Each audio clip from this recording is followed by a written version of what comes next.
الحمد لله نحمده ونستعينه ونؤمن به ونتوكل عليه ونعوذ بالله من شرور أنفسنا ومن سيئات أعمالنا من يهده الله فلا مضل له ومن يضلله فلا هادي له وأشهد أن لا إله إلا الله وحده لا شريك له وأشهد أن محمدا عبده ورسوله أرسله بالهدى ودين الحق ليظهره على الدين كله ولو كره المشركون اللهم صل على محمد وعلى آل محمد كما صليت على إبراهيم وعلى آل إبراهيم اللهم بارك على محمد وعلى آل محمد كما باركت على إبراهيم وعلى آل إبراهيم إنك حميد مجيد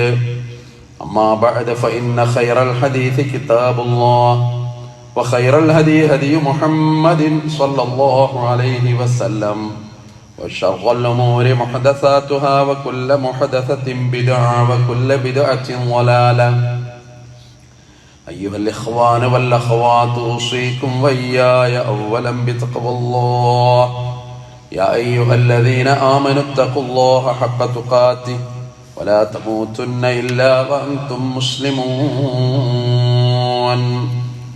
أعوذ بالله من الشيطان الرجيم بسم الله الرحمن الرحيم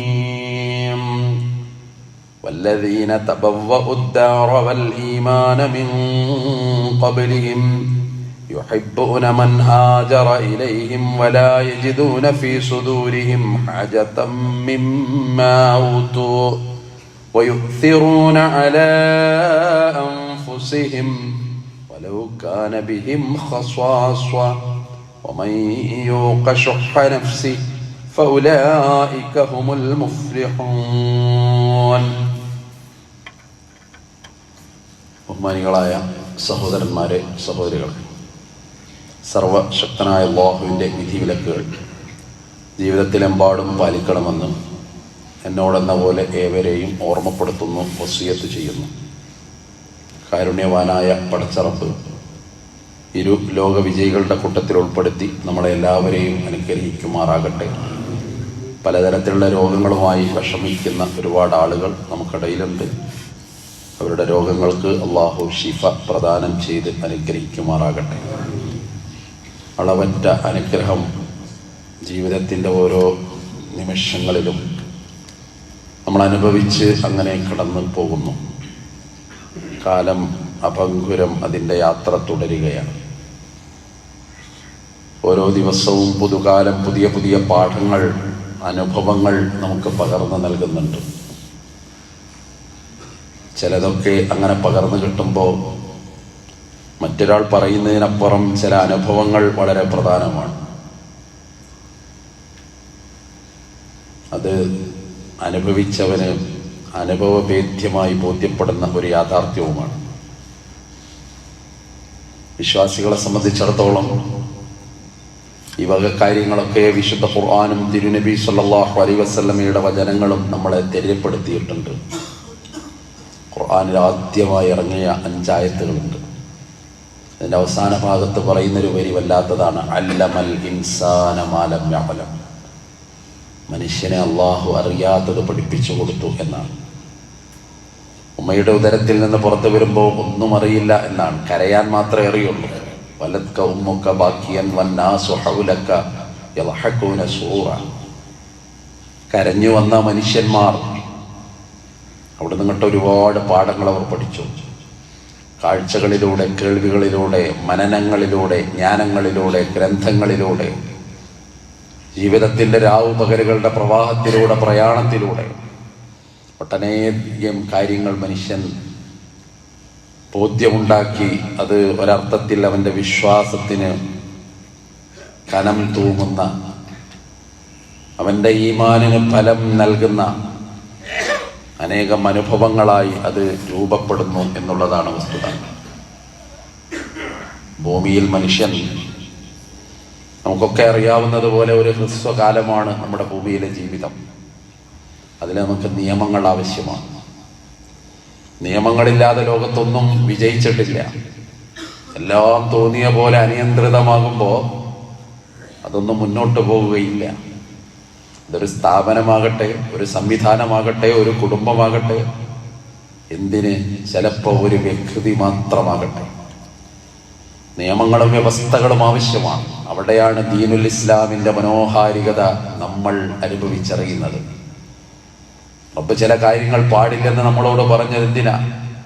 അത് നമുക്ക് അനുഗ്രഹം തരാനായിരുന്നു, നമുക്ക് സ്വസ്ഥത തരാനായിരുന്നു, നമുക്ക് ആശ്വാസം തരാനായിരുന്നു, നമ്മുടെ അഭിമാനം മാനത്തോളം ഉയർത്തുവാനായിരുന്നു.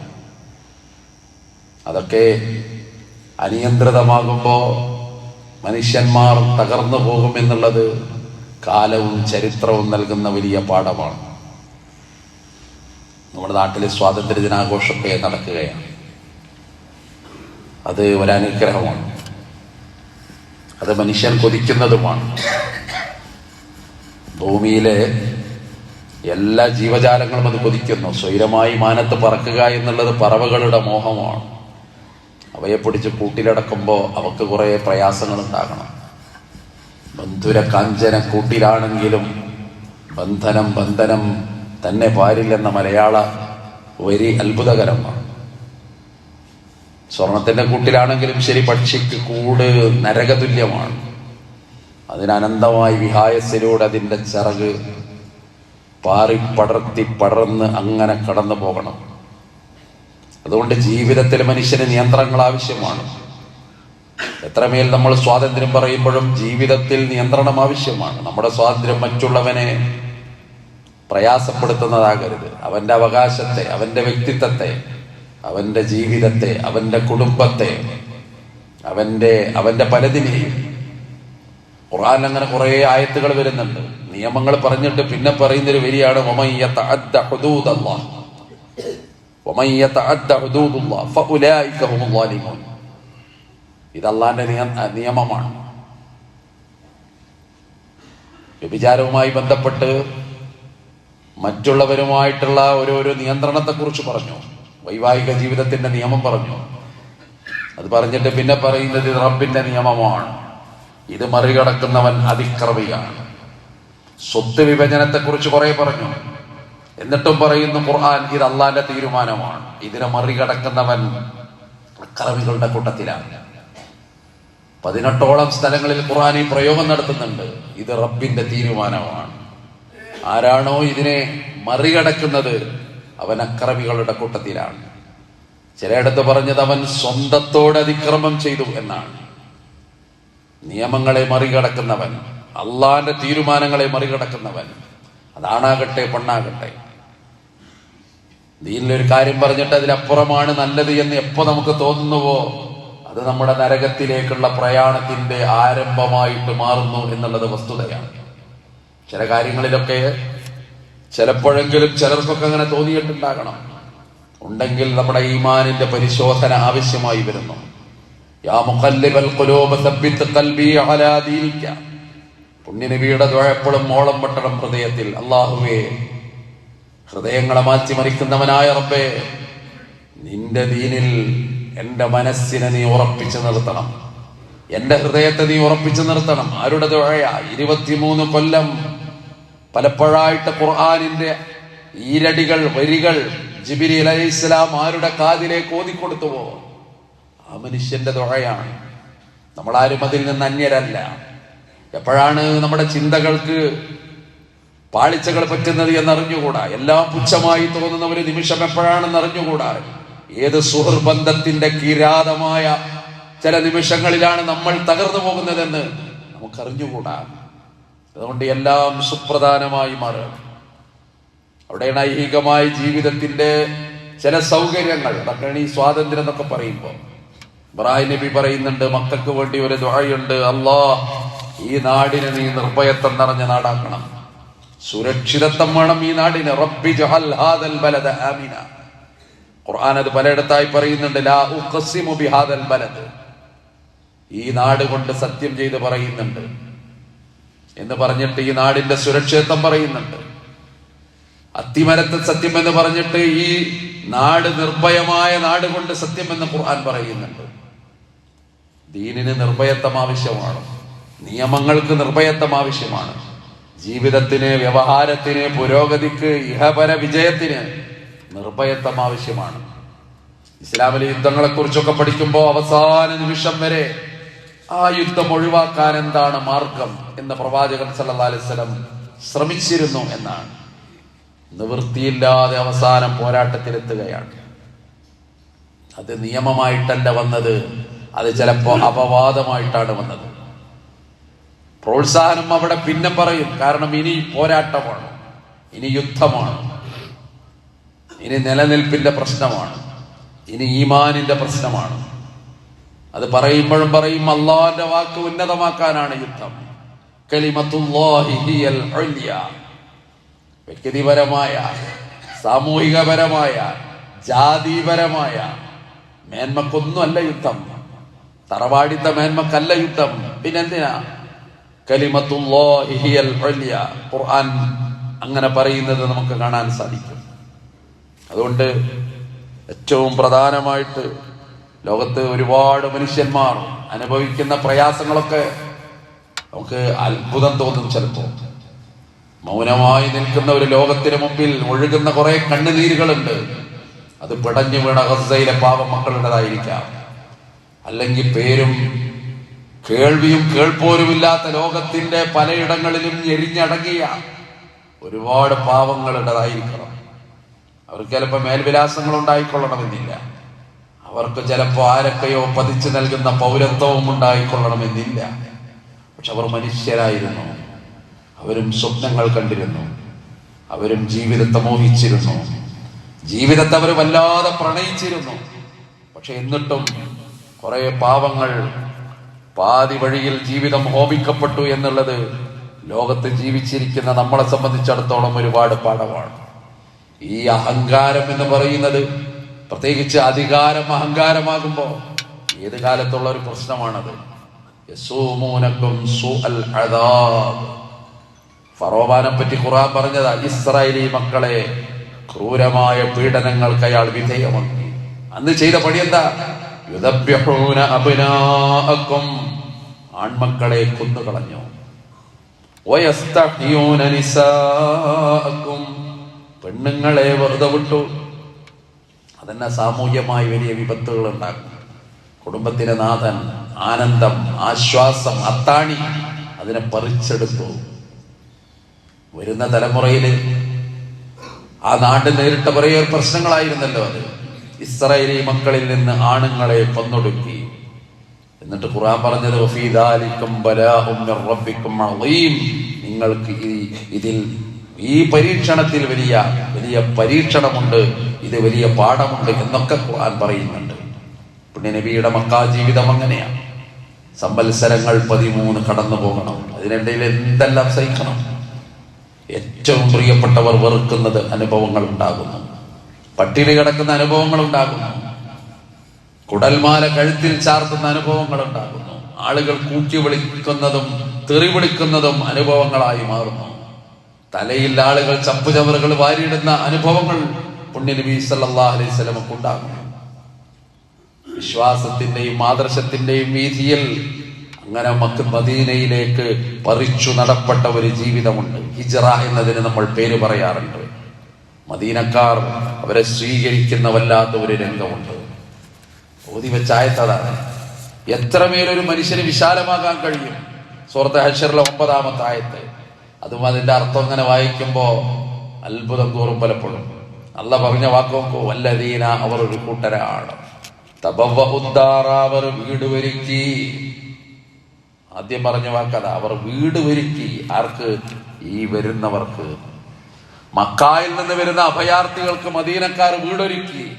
വീടൊരുക്കുമ്പോ അതിന്റെ കൂടെ വല്ലീമാൻ, വിശ്വാസവും ഒരുക്കി. മിൻ ഖബ്ലിഹിം, അവരുടെ ആഗമനത്തിന് മുമ്പ് തന്നെ. അത് വല്ലാത്തൊരു വാക്കാണ്. രണ്ടും ചേർന്ന് വരണം. ഒരാളെ സഹായിക്കുമ്പോ ഉള്ളിലൊരു വിശ്വാസം ഉണ്ടാകണം, അല്ലെങ്കിൽ പാതി വഴിയിൽ അത് നിലച്ചു പോകും. ഞാൻ ആർക്കും കൊടുക്കൂല, നിർത്തി, എന്റെ പരിപാടികൾ നിർത്തി എന്ന് പറയുന്ന അഹങ്കാരത്തിന്റെ നാവായിട്ട് അവന്റെ നാവ് മാറും. പക്ഷെ ഉള്ളിൽ വിശ്വാസം ഉണ്ടാകുമ്പോ കണ്ണടഞ്ഞാൽ എനിക്കൊരാനന്ദം കിട്ടണം, കണ്ണടഞ്ഞാൽ എന്റെ ഖബറിൽ എനിക്ക് ആശ്വാസം കിട്ടണം. അവിടെ ഞാൻ ചെയ്ത സുഹൃതങ്ങൾ സാക്ഷി പറയുന്ന, അത് മാത്രം ഞാൻ നേർക്കുനേരെ കാണുന്ന എന്നൊരു ബോധം അവനുണ്ടാകും. അവിടെ ഈ ഖുർആന്റെ ആയത്ത് തബവ്വഉദ്ദാറ വൽ ഈമാന മിൻ ഖബ്ലിഹിം യുഹിബ്ബൂന മൻ ഹാജറ ഇലൈഹിം. അവരിലേക്ക് ഹിജ്റ വന്നവരെ അവർ ഇഷ്ടപ്പെട്ടു.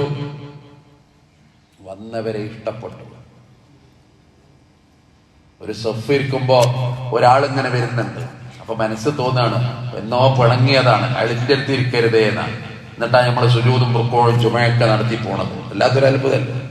മനസ്സ് തോന്നുക അയാള് വരുന്നുണ്ട്, ഇനി ഒന്നും കൂടിയാണ് വിശാല. അങ്ങനെയല്ലല്ലോ, അവിടെ വലിയ പാടാണ്. അതുകൊണ്ടാ റസൂലുള്ളാഹി സ്വല്ലല്ലാഹി അലൈഹി വസല്ലം സദസ്സിനെ ക്രമീകരിക്കുമ്പോ എന്തൊക്കെ പഠിപ്പിച്ചു. ഖുർആൻ ആയത്ത് ഓതിയിട്ട് അവിടുന്ന് പഠിപ്പിച്ചു. വരുന്നവർക്ക് സൗകര്യം ചെയ്യണം, നിങ്ങൾ വിശാലത കാണിക്കണം തുടങ്ങിയ ഒരുപാട്. ഒരു മജ്ലിസിൽ നിങ്ങൾ ഇരിക്കുമ്പോ നിങ്ങൾ പാലിക്കേണ്ട മര്യാദകൾ.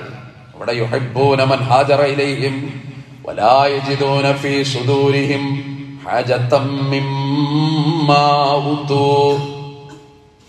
ആ വരുന്നവർക്ക്, ഈ അൻസാരികൾക്ക് അല്ലാഹു കൊടുത്തതിൽ അവരുടെ ഉള്ളിൽ താല്പര്യം പോലും തോന്നിയില്ല. അൻസാരികൾക്ക്, മുഹാജിറുകൾക്ക്, അൻസാരികൾക്ക് അല്ല കൊടുത്ത കുറെ ധനമുണ്ടല്ലോ, സൗകര്യങ്ങളുണ്ടല്ലോ, അതിലൊന്നും ആർത്തി തോന്നിയില്ല. പക്ഷെ എന്നിട്ടും അൻസാരികൾ അവരെ ഏറ്റുവാങ്ങി.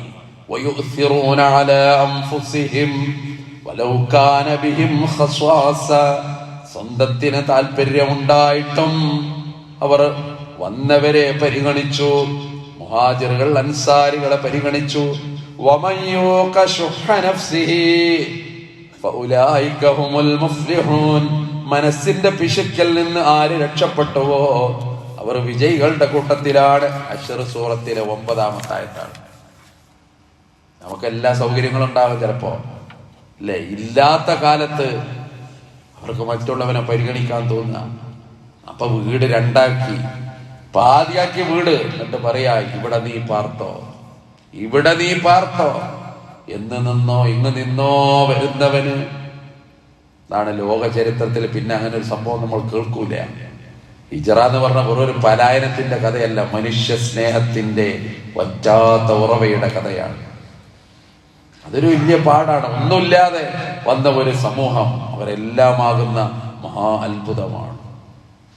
പുണ്യ നബിയെ കൊല്ലാൻ വേണ്ടി വാളെടുത്തിട്ട് വീടിന് 4 ഭാഗവും എത്രയോ ആളുകൾ ഇങ്ങനെ കാത്തിരുന്നതല്ലേ, അതിനിടയിലൂടെ രക്ഷപ്പെടുത്തി അല്ലാഹു സുബ്ഹാനഹു വ തആല. അങ്ങനെ വന്നു വിശുദ്ധ മദീനയിലേക്ക്, വിശുദ്ധ മക്കയിൽ നിന്ന്. എന്തുമേൽ സ്വീകരണം. അതുകൊണ്ടാ പറഞ്ഞത്, മദീന അത്രമേൽ ആഹ്ലാദം പൂണ്ട ഒരു ദിവസം ഉണ്ടായിട്ടില്ല, മദീന ഇത്രമേൽ പ്രകാശം പൂണ്ട ഒരു ദിവസം ഉണ്ടായിട്ടില്ല. അനസ് റളിയല്ലാഹു അൻഹു പറയുന്നുണ്ട്, ഇത്ര കൂടുതൽ മദീന കത്തിത്തെളിഞ്ഞ ഒരു ദിവസം ഉണ്ടായിട്ടില്ല, അത് നബിയുടെ ഹിജ്റയുടെ ദിവസമാണ്. ആളുകൾക്കൊക്കെ ഒരാഗ്രഹമുണ്ട്, നബി ഞങ്ങളെ വീട്ടിൽ കയറണം, ഞങ്ങൾ നബിക്ക് വിരുന്നൂട്ടും. അറബ്യൻ സംസ്കാരത്തിന്റെ വറ്റാത്ത ആ ഉറവ ഇപ്പോഴും നമ്മൾ അത്ഭുതം തോന്നുന്നു. എല്ലാവർക്കും വരണം, ഇങ്ങോട്ട് വരണം. പിടിച്ചു വലിക്കുക ഒട്ടകത്തിന്റെ കയറ്. ഖസ്വാ എന്ന് പേരുള്ള നബിയുടെ ഒട്ടകത്തെ അവർ പിടിച്ചു വലിക്കുക. റസൂലുള്ളാഹി പറഞ്ഞു, ഖല്ലൂ സബീല, അതിന്റെ വഴി വിട്ടുകൊടുക്കണം. ഫഇന്നഹാ മഅ്മൂറത്തുൻ, ആ ഒട്ടകത്തോട് അല്ലാഹു കൽപ്പന നടത്തിയിട്ടുണ്ട്. ഒട്ടകം എവിടെ മുട്ടുകുത്തും അവിടേക്ക് ഞാൻ വരും. ആർക്കും പിന്നെ പരാതി ഉണ്ടാവില്ല. മുണ്ടാപ്രാണിയായ ഒട്ടകം അങ്ങനെ അബൂ അയ്യൂബുൽ അൻസാരി റളിയല്ലാഹു അൻഹുവിന്റെ വീട്ടിന് മുന്നിൽ മുട്ടുകുത്തിയപ്പോ ആഹ്ലാദത്തോടെ അബൂ അയ്യൂബ് അല്ലാഹു അക്ബർ എന്ന് വിളിച്ചത് ചരിത്രത്തിൽ വല്ലാത്തൊരു പ്രകമ്പനമാണ്. എന്റെ വീട്ടിലേക്കാ നബി വരുന്നത്, എന്റെ വീടിന്റെ മുറ്റത്താണ് അള്ളാഹുവിന്റെ റസൂലിന്റെ ഒട്ടകം മുട്ടുകുത്തിയത്. പ്രിയപ്പെട്ടവരെ, അവിടെയാണ് ഹിജ്റ, അവിടെയാണ് ത്യാഗം, അവിടെയാണ് ഈ ഏറ്റുവാങ്ങൽ. പറഞ്ഞു വന്നത്, ഇല്ലായ്മകളിൽ നിന്ന് എല്ലാം ആയി മാറുന്ന ഒരു മഹാ അത്ഭുതം. നാട്, ഏത് നാടിന്റെയും സുരക്ഷിതത്വം, നമ്മുടെ നാടും അങ്ങനെ സുരക്ഷിതത്വമായി നിലകൊള്ളണം. ഈ മതേതര സംസ്കാരം നിലനിന്ന് പോകണം. കാലങ്ങൾ ഇനിയും ഇവിടെ കടന്നു പോകണം, തലമുറകൾ ഇനിയും ഇവിടെ ജീവിച്ചു തീർക്കണം. അവരൊക്കെ വിധേയപ്പെട്ട് അടിമകളായി മാറുന്ന ഒരു ദൗർഭാഗ്യം ചിലപ്പോഴൊക്കെ ഉള്ളിൽ വിങ്ങുന്നുണ്ടാകണം. അതുകൊണ്ട് നമ്മുടെ നാടിനെ അള്ളാഹു കാത്തു രക്ഷിക്കുമാറാകട്ടെ എന്ന് ഹൃദയം തൊട്ട് ദുആ ചെയ്യാൻ നമ്മൾ ബാധ്യസ്ഥരാണ്. ഇന്നല്ലാഹ യഅ്മുറു ബിൽ അദ്ൽ വൽ ഇഹ്സാൻ. അള്ളാഹു നീതി കൽപ്പിക്കുന്നവനാണ്, അള്ളാഹ് നന്മ കൽപ്പിക്കുന്നവനാണ്. ബന്ധുക്കൾക്ക് നന്മകൾ നൽകാൻ, പാടില്ലാത്ത കാര്യങ്ങളിൽ നിന്ന് വിട്ടുനിൽക്കാൻ അള്ളാഹു നമ്മളെ ഉപദേശിക്കുന്നുണ്ട്. എപ്പോഴും നമ്മൾ കേൾക്കുന്ന വിശുദ്ധ വചനത്തിന്റെ ഒരു ബാക്കിയാണ്. അവിടെയാണ് ഇസ്ലാമിലെ ഈ മനുഷ്യനെ ഉയർത്തിയ ഒരു അത്ഭുതം പറയുന്നത്, മനുഷ്യന്റെ സ്വാതന്ത്ര്യത്തെ കുറിച്ച് പറയുന്നത്. അടിമയായ ബിലാൽ റളിയല്ലാഹു അൻഹുവിനെ മദീനത്തെ മസ്ജിദിലെ മുഅദ്ദിനായി നിശ്ചയിക്കുന്ന അത്ഭുതം പറയുന്നത് അവിടെയാണ്. വ്യാപകമായി ലോകത്ത് അടിമകളുള്ള കാലം, അവർ പോലും അറിയാതെ ഇസ്ലാം അടിമകളെ നിഷ്കാസനം ചെയ്തു. അടിമകളെ ഈ ലോകത്തൊന്നും ഇല്ലാതാക്കി. ഓരോ പ്രശ്നങ്ങൾ വരുമ്പോ അതിന്റെ ഒക്കെ പരിഹാരം, അബദ്ധത്തിൽ ഒരു കൊലപാതകം നടത്തിയാൽ, മനഃപൂർവ്വമുള്ള കൊലപാതകത്തിനാണ് തിരിച്ച് കൊല ചെയ്യുന്ന ശിക്ഷ. അബദ്ധത്തിലാണ് കൊലപാതകം, അപ്പൊ തിരിച്ചു കൊല ചെയ്യല്ല, അതിന് കഫാറത്താണ്. അതിൽ ഒന്നാമത് പറയുന്നത് ഫതഹരീറു റഖബത്തിൻ മുഅ്മിന, ഒരടിമയെ മോചിപ്പിക്കുക എന്നാണ്. ചില കാര്യങ്ങൾ ചിലപ്പോൾ ശപഥം ചെയ്തു, ആളുകൾ സത്യം ചെയ്തു, പക്ഷെ നടപ്പാക്കാൻ പറ്റിയില്ല. അപ്പോഴും അതിന്റെ പ്രായശ്ചിത്തത്തിൽ ഒന്നാമത് വരുന്നത് തഹരീറു റഖബ, അടിമയെ മോചിപ്പിക്കുക. അന്നത്തെ കാലത്ത് വ്യാപകമായിട്ട് മൊഴി ചൊല്ലുന്ന ഒരു പുരാതന രീതി ഉണ്ടായിരുന്നുവെന്ന്. അതിന് അറബി ഭാഷയിൽ ലിഹാർ എന്ന പദമുണ്ട്. അത് ചെയ്താൽ എന്താ പിന്നെ മാർഗം? കൂടെ ഇടയാൻ, കൂടെ കിടക്കാൻ, കൂടെ ജീവിക്കാൻ. പിന്നെ മാർഗം എന്താ? തഹരീറു റഖബ. അതിനും പറഞ്ഞത് തഹരീറു റഖബ, അടിമമോചനമാണ്. പരിശുദ്ധ റമദാനിലെ നോമ്പ് ഭാര്യയുമായി ബന്ധപ്പെട്ട കാരണം കൊണ്ട് ഒരാളുടെ നഷ്ടപ്പെട്ടാൽ അതിനും പറയുന്നത് ഹൽ തജിദു റഖബതൻ തുഅതിഖുഹ എന്ന റസൂൽ സല്ലല്ലാഹു അലൈഹി വസല്ലം പറയുന്നുണ്ട്. ഒരടിമയെ മോചിപ്പിക്കുവാൻ നിനക്കാകുമോ എന്ന് പറയുന്നുണ്ട്. അതുകൊണ്ട് മോചന കരാർ എഴുതപ്പെട്ടവൻ സക്കാത്തിന്റെ 8 അവകാശികളുടെ കൂട്ടത്തിൽ എണ്ണപ്പെട്ടതും അതുകൊണ്ടാണ്. ഫലഖതഹമൽ അഖബ വമാ അദ്റാക മൽ അഖബ ഫക്കു റഖബ. എന്തേ ആ മലമ്പാത അവർ താണ്ടിക്കടന്നില്ല എന്ന ഒരു ചോദ്യമുണ്ട് ഖുർആൻ. അതിലാദ്യം എന്താണ് പറയുന്നത്? സ്വർഗത്തിലേക്കുള്ള പാത, അത് ഫക്കു റഖബ, അടിമമോചനമാണ്. അപ്പൊ അവിടൊക്കെ മനുഷ്യനെ ഉയർത്തുന്ന, മനുഷ്യന്റെ മേൽവിലാസം ഉയർത്തുന്ന, അവന്റെ വ്യക്തിത്വത്തെ ഉയർത്തുന്ന പാഠങ്ങൾ ദീനിൽ നമുക്ക് പകർന്നു നൽകാൻ സാധ്യമാകുന്നു. അതുകൊണ്ട് അത് ഉൾക്കൊള്ളാൻ നമുക്ക് സാധ്യമാക്കണം. നമ്മുടെ നാട് നിലനിൽക്കണം. നമ്മളായിട്ടത് തകർത്ത് തരിപ്പണമാക്കരുത്. നമ്മൾ അതിനു വേണ്ടി പണിയെടുക്കണം, അതിനു വേണ്ടി പ്രാർത്ഥിക്കണം, നമ്മുടെ ദഅവത്ത് നടത്തണം, നമ്മുടെ മക്കൾ നന്നാകണം, നമ്മുടെ തലമുറ നന്നാകണം. ദീനിന്റെ സംസ്കാരം തലമുറകളിലേക്ക് പടർന്ന് കൈമാറാൻ നമുക്ക് സാധ്യമാകണം. എന്നല്ലെങ്കിൽ നാളെ നമ്മളും ഓർമ്മകളായി മാറും. ഓർമ്മകൾ ഒരുപാടുണ്ട് നമുക്ക്. പോയ കാലത്ത് ഒരുപാട് ഓർമ്മകളുണ്ട്. പള്ളിയിലേക്ക് വെള്ളിയാഴ്ചകൾ കടന്നു വരുമ്പോ, അത്തറ് പൂശുമ്പോ, വർഷങ്ങൾക്കപ്പുറത്ത് ഒരു പിതാവ് അത്തറ് പൂശിയത് നമ്മൾ ഓർക്കുന്നുണ്ട്. ആ സുഗന്ധം ഇപ്പോഴും മായാതെ മൂക്കിലേക്ക് അരിച്ച് കയറുന്നുണ്ട്. ആ മനുഷ്യൻ 6 അടി മണ്ണിൽ കിടക്കുന്നുണ്ട്. അതൊരു വികാരമാണ്, അതൊരു ഓർമ്മയാണ്, അത് ഓരോരുത്തരുടെയും ഓർമ്മയാണ്. അള്ളാഹു നമ്മുടെ പിതാക്കളുടെ ഖബറിടം സ്വർഗതുല്യമാക്കി കൊടുത്ത് അനുഗ്രഹിക്കുമാറാകട്ടെ. പ്രിയപ്പെട്ട സഹോദരന്മാരെ, സഹോദരിമാരെ, അതുകൊണ്ട് നന്മകൾ ചെയ്യുവാനുള്ള മനസ്സും അതിനുള്ള വിശാലതയും നമുക്കുണ്ടാകണം. അള്ളാഹു ഇരു ലോക വിജയികളുടെ കൂട്ടത്തിൽ ഉൾപ്പെടുത്തി നമ്മളെല്ലാവരെയും അനുഗ്രഹിക്കുമാറാകട്ടെ.